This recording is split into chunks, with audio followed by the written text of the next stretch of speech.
Hi everybody, welcome back to my channel.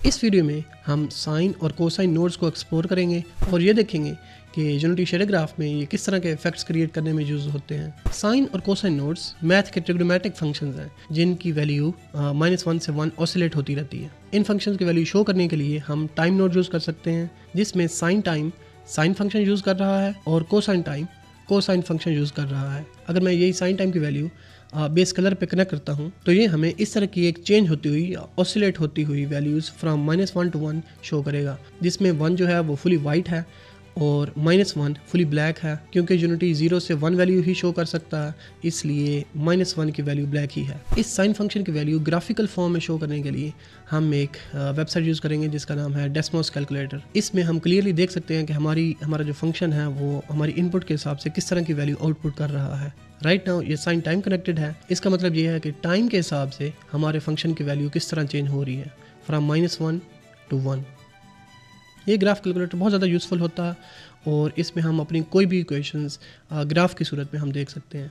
Most commonly अगर हमारे पास share graph में किसी भी फंक्शन की -1 to 1 वैल्यू है तो उसे 0 to 1 में रीमैप करने के लिए हम मल्टीप्लाई करते हैं 0.5 के साथ और प्लस करते हैं 0.5, तो ये हमारा पूरा ग्राफ 0 to 1 वैल्यू में शिफ्ट हो जाता है।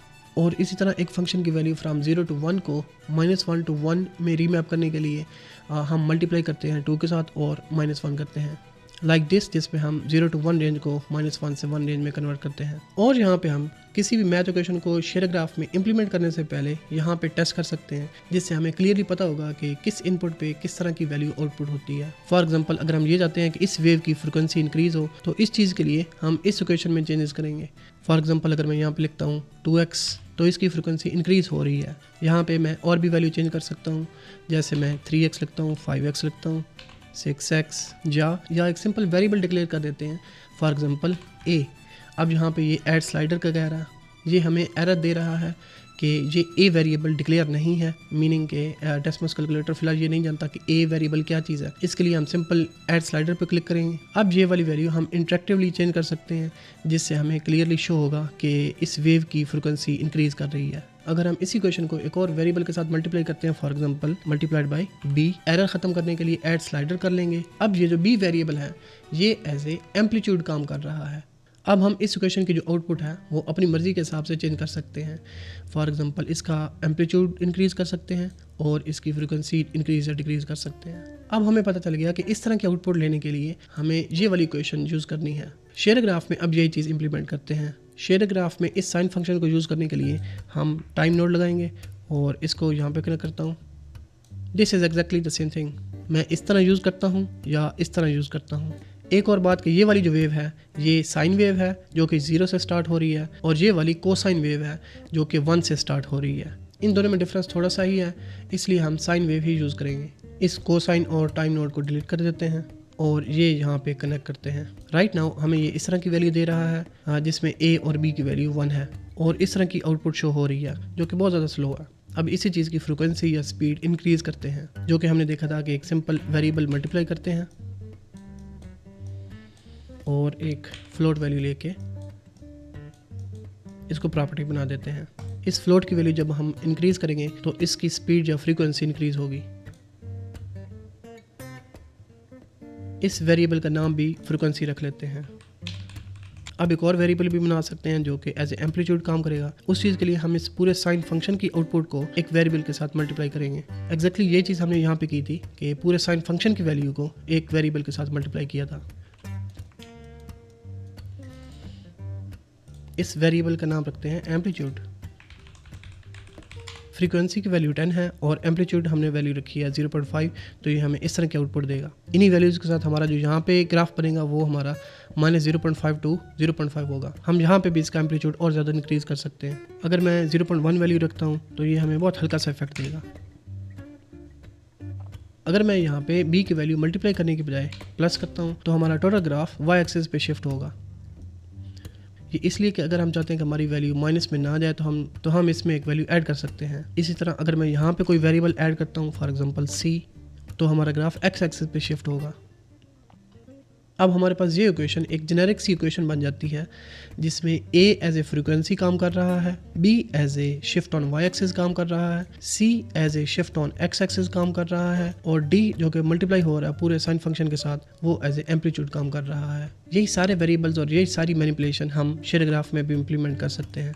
अब हम इसी साइन वेव पे और किस्म के फंक्शंस यूज़ कर सकते हैं जैसा कि ABS या एब्सोल्यूट फंक्शन। इस फंक्शन से जो नेगेटिव वैल्यूज़ होती हैं वो पॉजिटिव वैल्यूज में कन्वर्ट हो जाती हैं जो कि हमें इस तरह का रिजल्ट दे सकती है। और एक मैक्स फंक्शन है जिसमें 0 से नीचे वाली जो वैल्यूज़ है वो क्लैंप हो जाती हैं। और एक साइन फंक्शन है जिसमें इस तरह की आउटपुट मिल सकती है। शेडर ग्राफ में यही फंक्शन एज ए नोड हमारे पास अवेलेबल है जो कि हम कहीं भी यूज़ कर सकते हैं। नेक्स्ट हम इस तरह की इक्वेशन यूज़ कर सकते हैं जिसमें हमें इस तरह की आउटपुट मिलेगी, इस तरह की आउटपुट बना सकते हैं, इस तरह की स्टेप्स आउटपुट ले सकते हैं, या एक ऐसी इक्वेशन या एक ऐसा फंक्शन जिसमें मल्टीपल साइन वेव्स ऐड हो रही हैं जो कि हमें इस तरह की एक रैंडम आउटपुट दे सकती हैं। मैं इसको मज़ीद रैंडमाइज करने के लिए एक और साइन वेव ऐड कर देता हूँ x/c जो कि हमें इस तरह की एक मज़ीद रैंडमाइज वैल्यू दे सकता है।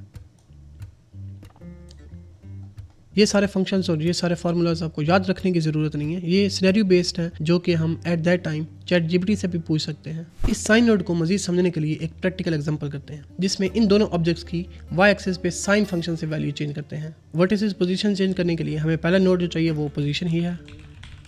इसे हम चेंज कर लेते हैं ऑब्जेक्ट में। हमें सिर्फ y एक्सिस पे वैल्यू चेंज करनी है इसलिए हम इसे पहले सेपरेट कर लेते हैं और वेक्टर 3 से तीनों एक्सिस की वैल्यू पास थ्रू करते हैं। इसको यहाँ पे कनेक्ट करते हैं। y एक्सिस की वैल्यू हमें चेंज चाहिए इसलिए हम इस पे एक मैथ अप्लाई करेंगे। x एक्सिस और z एक्सिस की value just simply pass through हो रही है। एक साइन नोड ऐड करते हैं और इसके साथ टाइम नोड ऐड करते हैं। अब हम y एक्सिस पे वैल्यू चेंज करने के लिए ये वाली वैल्यू सिंपल इसमें ऐड करेंगे। इसमें जस्ट हो ये रहा है कि हर वर्टेक्स की y वैल्यू जो थी उसमें एक साइन वैल्यू ऐड हो रही है जो कि -1 से 1 ऑसिलेट हो रही है, इसलिए ये हमें एक इस तरह के आउटपुट शो कर रहा है। इसको हम कनेक्ट करते हैं यहाँ पे। ये अब हमारी मॉडिफाइड y वैल्यू है तो ये हमें इस तरह की एक y एक्सिस पे मूवमेंट देगा।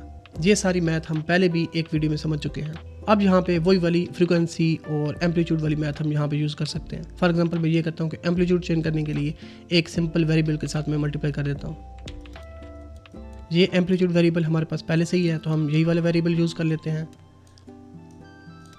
इसको यहाँ पे कनेक्ट करते हैं। ये मैं डिलीट कर देता हूँ और एम्पलीट्यूड की डिफ़ॉल्ट वैल्यू हम 1 रख लेते हैं। एम्पलीट्यूड की वैल्यू यहाँ पे 0.1 है तो ये हमें एक बहुत सटल सा इफेक्ट दे रहा है। हम यहाँ पे इसकी वैल्यू चेंज भी कर सकते हैं।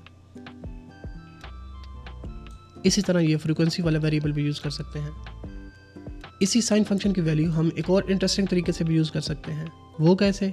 हमने पहले इस x की जगह टाइम नोड यूज़ किया था। अब इस टाइम नोड को हटा के हम हर वर्टेक्स की x एक्सिस पे जो वैल्यू है उसे यूज़ कर लेते हैं। लुक एट केयरफुली कि हम x एक्सिस और z एक्सिस की जो वैल्यू है वो सिर्फ पास थ्रू कर रहे हैं, वो चेंज नहीं कर रहे। हम चेंज कर रहे हैं सिर्फ और सिर्फ y एक्सिस की वैल्यू, लेकिन इनपुट जो यूज़ कर रहे हैं वो है x एक्सिस पे हर वर्टेक्स की वैल्यू। अब ये हमें इस तरह का एक इफेक्ट देगा जिसमें हम ये वैल्यू चेंज भी कर सकते हैं। फ्रीक्वेंसी का वेरिएबल भी यूज़ करते हैं, सेम उसी तरह की मल्टीप्लिकेशन इनपुट वैल्यू के साथ।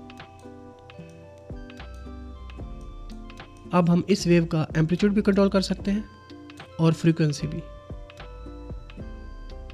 अगर मैं यहाँ पे एक वेरिएबल ऐड कर लेता हूँ जो कि ये वाला इफेक्ट दे सकता है, ऐड, और इस दूसरे वेरिएबल की जगह मैं टाइम नोड ऐड करता हूँ तो ये हमें इस तरह का एक इफेक्ट दे सकता है। अब हम यहाँ पे वो सारे फंक्शन इस्तेमाल कर सकते हैं जो कि हमने डेस्मोस कैलकुलेटर में देखे थे, ये वाले। फॉर एग्जांपल इधर मैं ऐड करता हूँ एब्सोल्यूट वैल्यू तो ये हमें इस तरह की एक वेव देगा। नाइस। ये था साइन नोड और उस पर कुछ अप्लाइड मैथ। नेक्स्ट वीडियो में हम स्टेप और स्मूथ स्टेप नोड एक्सप्लोर करेंगे। If you have any question please let me know in the comments. See you in the next video. Allah हाफिज़।